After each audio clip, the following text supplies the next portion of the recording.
Today we're going to be taking a look at the best hitch options for your 2018 Honda CR-V. Up top here we're going to have our Etrailer hitch. It's going to be a Class 3 hitch. Right below that we're going to have a CURT Class 3 hitch. And then finally at the bottom we're going to have our Draw-Tite, which is also going to be a Class 3 hitch. So to start out, we'll give you a few of the big differences that we noticed. As far as appearance goes, the Etrailer and CURT hitch are going to take it because they're going to be the most hidden behind the bumper. As far as towing goes, I think the Draw-Tite is going to take it here because of the added bracket for our wiring accessories and the increased weight capacity. Now as far as install goes, again I think the Draw-Tite is going to take it because we're going to be able to use our factory liftgate sensors without any modifications, and we're not going to have to do any kind of trimming or cutting on the fascia. The first biggest difference between all of our hitches that we noticed was going to be the appearance. Once we have each one of these installed on our CR-V, they are going to look a lot different. Our Draw-Tite here is going to sit down below the bumper, and we are going to see this cross tube. And you'll notice on the CR-V that we have here today, it does sit down below, but it has a kind of an angle to it, so it is limited on how much we see. But with our Etrailer and our CURT hitch, all we're going to see is the receiver tube sticking out, because this cross tube is going to be completely behind the bumper. Now as far as appearance goes, a small difference that we're going to have is the finish of our hitches. Our Etrailer hitch is going to have a flat carbide finish to it, while the CURT is going to have a really high gloss black finish, as well as the Draw-Tite. Now the benefit to having that flat carbide finish, it is going to hide scratches and dirt a lot better, and really it's just going to blend in a lot better at the bottom of our car. Now one other nice thing that Draw-Tite has done is that they added this bracket here onto the driver's side of the cross tube. And this is going to be really nice if we want to add any kind of electrical connectors. That way whenever we hook up, it'll be right there ready for us. And you can see here we have a 4-pole bracket and our 4-pole wiring mounted directly to our hitch.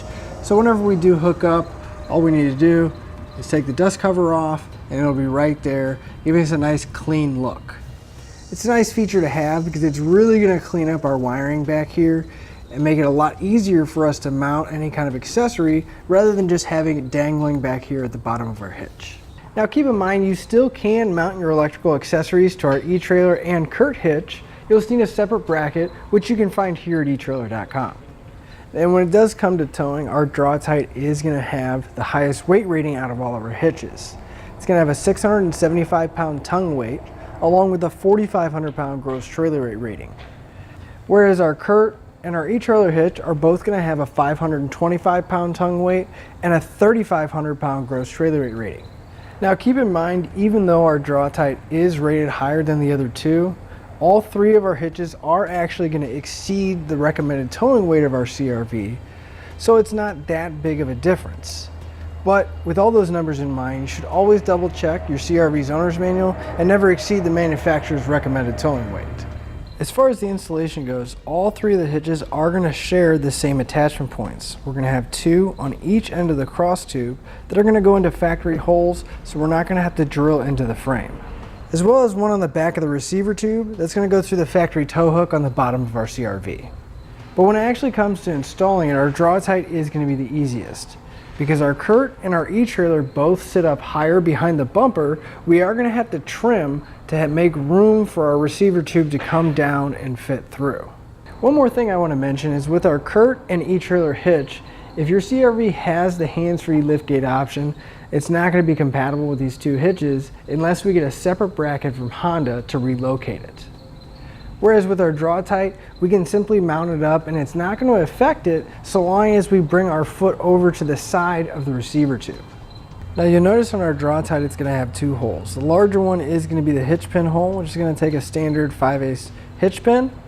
But the smaller one towards the receiver tube opening, that's going to be exclusively for the J-pin stabilization device, which is going to be nice for any of those accessories that don't have a built-in anti-rattle, because it's going to take a lot of that slop, shake, and rattle out when we're driving down the road. However, keep in mind that our Etrailer and CURT hitch both can still utilize some kind of stabilization device. And each one of our hitches are going to have a loop-style safety chain connection, so we're going to have plenty of room to get those safety chains hooked up. And since all of our hitches are Class 3 hitches, That means it's going to give us a 2" by 2" receiver tube opening, and they're going to have the widest variety of accessories available on the market. If it were me looking for a hitch for my CR-V, I would go with the Etrailer hitch, because I really like the black matte carbide finish of it, and the fact that it's going to be hidden behind the bumper, and all we're going to see is the receiver tube sticking out.